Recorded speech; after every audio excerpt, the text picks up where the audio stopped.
Bardzo ciekawy aspekt naszego życia rodzinnego, bo wyobraź sobie, że wszystkie osoby z tego pokolenia młodszego, czyli dzieci Juliana Greengrassa i Feli, były związane, czyli moja mama, mój tata, czyli mąż mojej mamy, syn Juliana Greengrassa, czyli brat mojej mamy, byli związani z ruchem Solidarności i bardzo sprzeciwiali się wobec wyborom swojego ojca, który był z kolei związany z partią komunistyczną.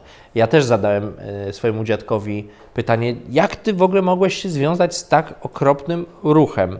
Na co on próbował mi to wytłumaczyć. Powiedział, słuchaj, gdybyś był mniejszością w takim mieście jak Kielce przed wojną, to czułbyś się bardzo mocno upośledzony. Nie możesz sobie nawet tego wyobrazić dzisiaj, tak mówił mi Julian. Ale ja jako mały chłopak chciałem przede wszystkim mieć dostęp do takiego samego życia jak moi inni rówieśnicy. Było coś takiego jak numerus clausus na przykład. Tylko ograniczona ilość młodzieży żydowskiej mogła się dostać do na przykład liceum Reja. Bardzo mała grupka chłopców mogła się tam dostać, dlatego że byli pochodzenia żydowskiego. Na ulicy często można było spotkać się z olbrzymimi przykrościami za sam fakt, że się było identyfikowanym jako Żyd. Pamiętajmy, że Julian też pamiętał ze swojego dzieciństwa pogrom z 1918 roku, gdzie po prostu ojciec Koppel pokazywał mu ślady krwi na murze jednej z kamienic i mówił, patrz, tutaj ktoś za sam fakt, że był Żydem, został zabity. Patrz, to są zdjęcia ludzi, bo byli to fotografowie, którzy zostali zamordowani przez sam fakt, że byli Żydami.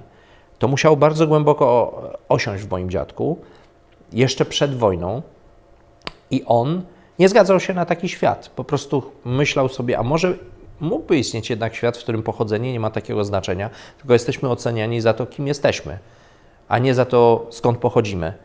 I w momencie, kiedy zaczął czytać Żeromskiego, kiedy zaczął czytać Syzyfowe prace, kiedy czytał Przedwiośnie, no to bardzo na podatny grób takie idee socjalistyczne, takiego świata, w którym wszyscy jesteśmy obywatelami, towarzyszami, równi i nie ma znaczenia nasze pochodzenie, to padło na podatny grunt, bo on się spotykał z bardzo wieloma przejawami antysemityzmu przed wojną i był bardzo mocno antyklerykalny w związku z tym, ale był również bardzo mocno przeciwny wszelkim takim religijnym obrządkom żydowskim. To był po prostu świecki człowiek, bardzo zasymilowany, nowoczesny na tamte czasy.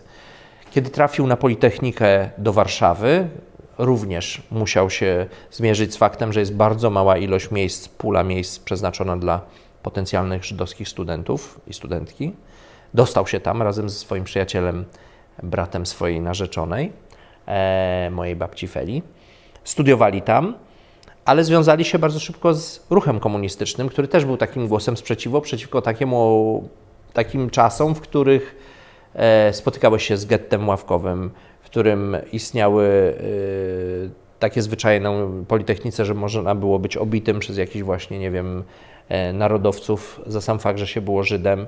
Później, kiedy zbliżała się wojna i chciał wstąpić do szkoły wojskowej, zgłosić się do służby wojskowej, również powiedziano mu, ty Żydzie chciałbyś Polski bronić? Chyba sobie żarty robisz, możesz łajno co najwyżej końskie zbierać. No więc cały czas spotykał się z przejawami dyskryminacji i to go strasznie bolało.